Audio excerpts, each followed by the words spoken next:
Okay, so for those of you doing a chi-square, just as a reminder, here is a dv, right? So the dv, you do a chi-square if the dv is categorical.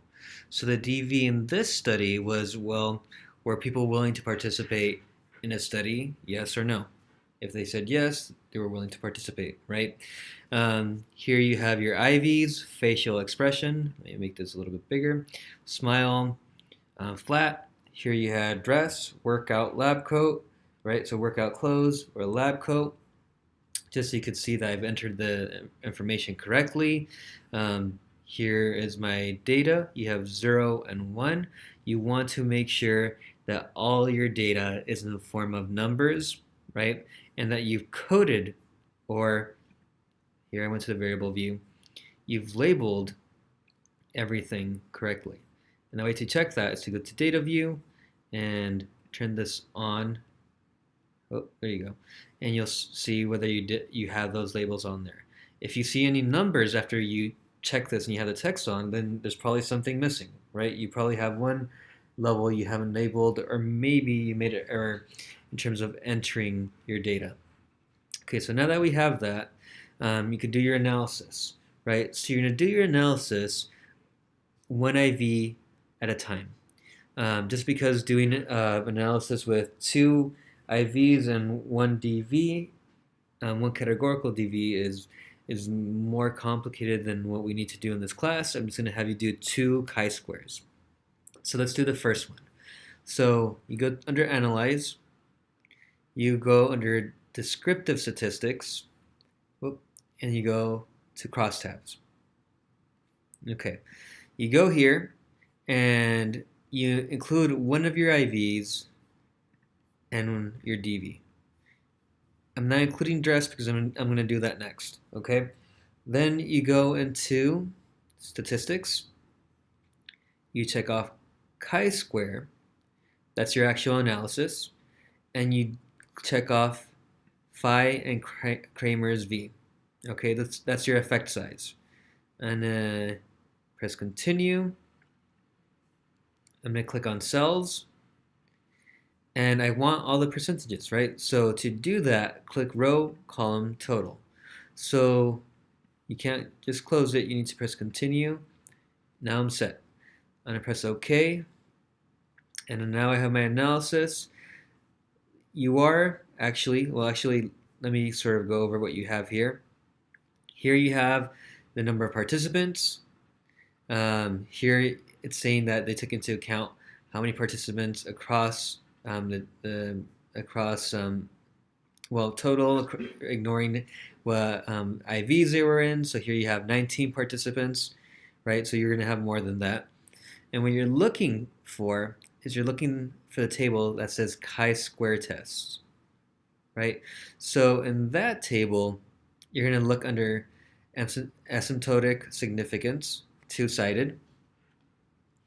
And here, the first row, Pearson chi-square, you'll see whether you had a significant relationship between your IV and your DV, right? So in this case, we had facial expression and willingness to participate. Here you see that there is a significant relationship between the two. Take note of how I'm discussing these two variables.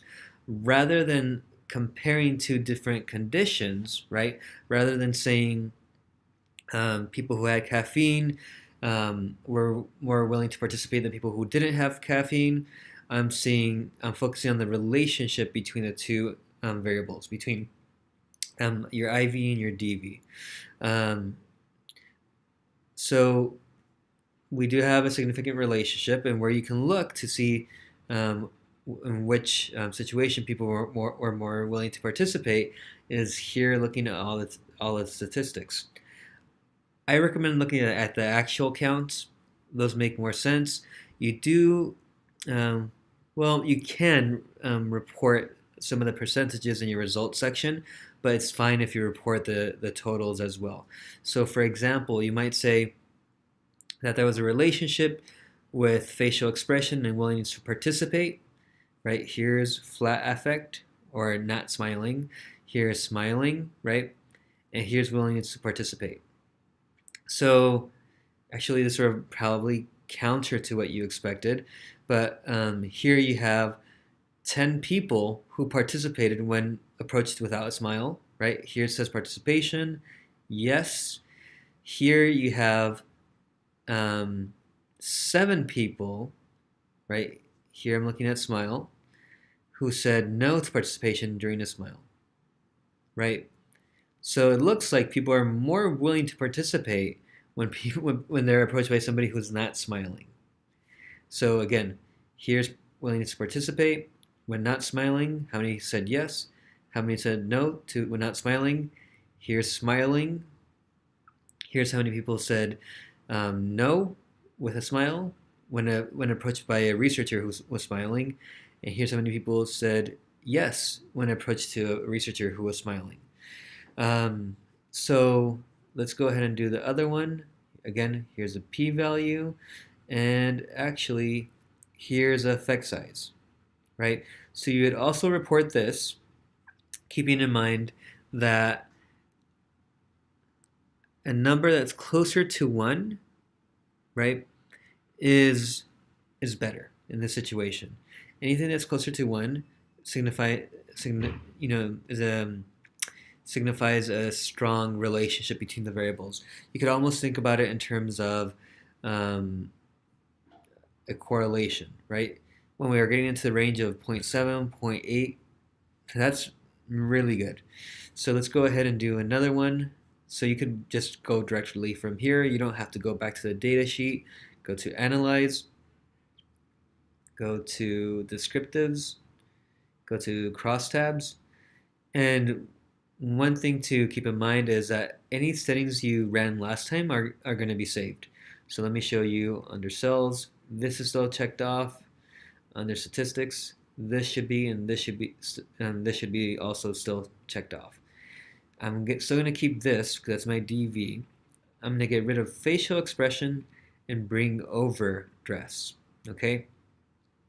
I don't need to do anything else. Press OK. Now here's your report for the chi-square for dress and participation willingness, right? Dress of the researcher. Here you have 19 participants. Again, you should have more. And I'm going to jump down here to the Pearson chi-square, looking under this one. And it looks like I do have a significant relationship, right? Usually you won't get a 1. This is data that I made up artificially. So because of that, I probably have a 1 here. But if you had a 1, that would be really good, but at the same time, people would be really suspicious because that's a perfect, a perfect relationship. But anyways, I see why I got 1. So you go here, and you see that when approached by a researcher who had workout clothes, well, actually, let me take a step back. Here you have willingness to participate again, no and yes. Here you have whether they were approached by somebody wearing workout clothes, right? A researcher wearing workout clothes, or a researcher wearing a lab coat. When we look at the workout clothes situation, we see that nobody was willing to participate in that situation, right? Because you have everybody said no, nobody said yes. Now in terms of the lab coat condition, we see that everybody that was approached with the lab coat said yes. So this is where you would look at, after you see that significant relationship between your two variables, you would look at here and see, well, okay, well, what does that relationship look like? And you would report that. Yeah, that's pretty much it. So if you have questions, go ahead and email me.